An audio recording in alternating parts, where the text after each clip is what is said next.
Hello, my name is Amy Sturck and I live over by Gossel. I will be teaching the last couple of lessons in this video series for parenting. I'm sure Leslie did a great job with the first couple of lessons. My situation is a little different from hers. I do not work directly with children anymore. I did work for 6 years in the Gossel Middle School, helping with the special ed kids, but now this year I work at an eye doctor office in Newton called Dr. McKinney and Simmons. I've got 4 children and they range in age from 29 down to age 20. My oldest is living in Sioux Falls, South Dakota, and he and his wife have had their first baby in December. My second oldest is my daughter. She actually has moved back home with us and had our first grandbaby in October. You can see her pictures behind me there on the wall as I'm sitting in her nursery. Sometimes it's hard to find a quiet place at our house. So yes, we're grandparents. This is our first one, and then our son in Sioux Falls has our second one. Our third child is married and living in Newton with his wife, and our youngest son has changed path. He went to K-State for a year and a half for mechanical engineering, but was not enjoying that, and so he has switched gears and took a full-time job working with Chad Ents over between Marion and Hillsboro. No, I'm sorry, between Hillsboro and the highway 77, doing custom harvesting. So he's worked for Chad for summers in the past, but now he's going to be working full-time. So for the next few months, he's also living back at home, and then he'll find a house on his own. So that's kind of my situation.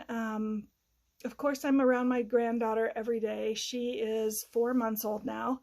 So I'm getting back into the swing of having an infant around. And then yes, other than that, my kids have grown. So, all right.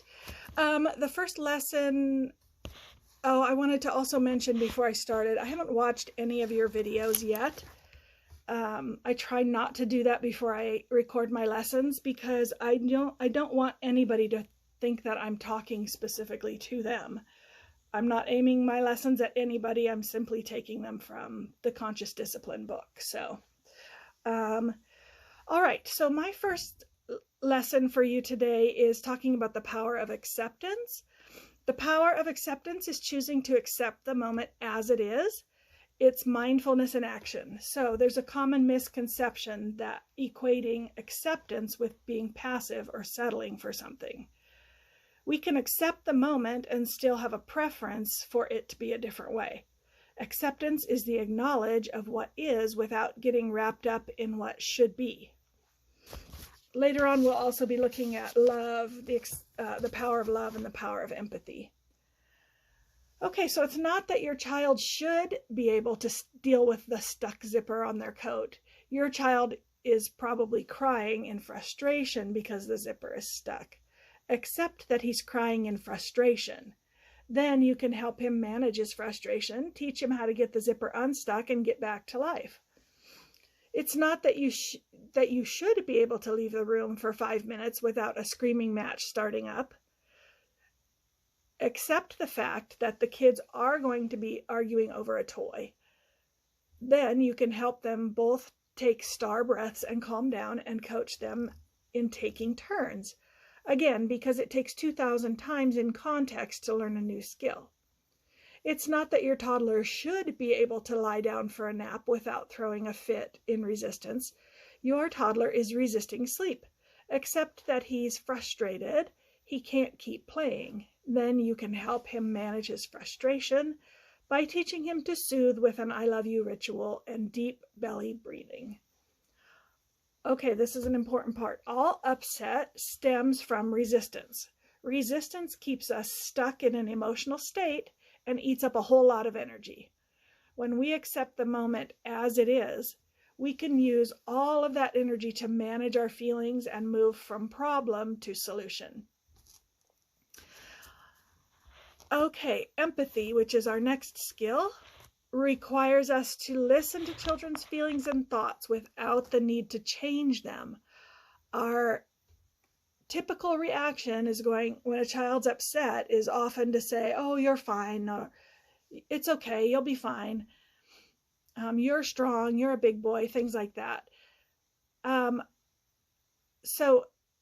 Or sometimes I guess we try to distract them with like a snack or a toy, or changing, the situation that we're sitting in. So unfortunately, none of that helps kids learn how to manage their feelings. We can only teach children to manage their emotions when we first use the power of acceptance and the skill of empathy to walk a mile in their shoes.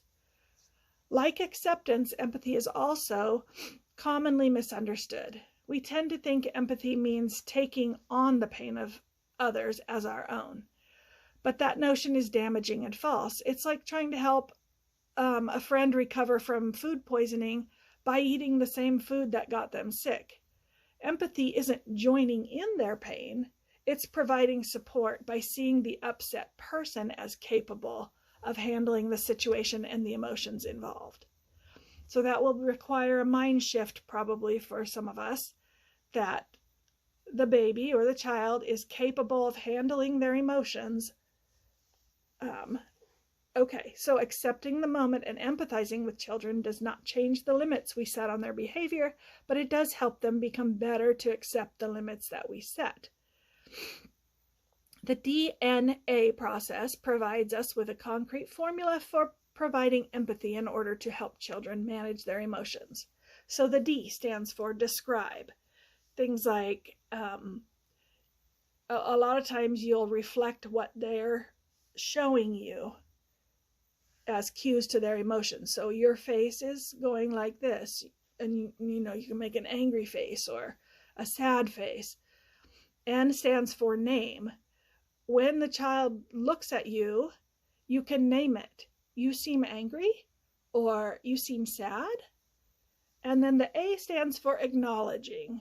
Quickly follow that by acknowledging what caused their emotion. So you wanted to keep playing and didn't want to go to bed, or you wanted to have your turn again and you had to share it with somebody else. If you don't know what happened, you can also say, did something happen? All right, I'm going to next show you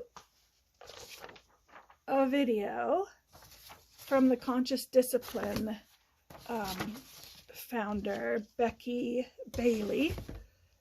And the best way I have found to do this is simply play it on my computer and record it for you. So here we go.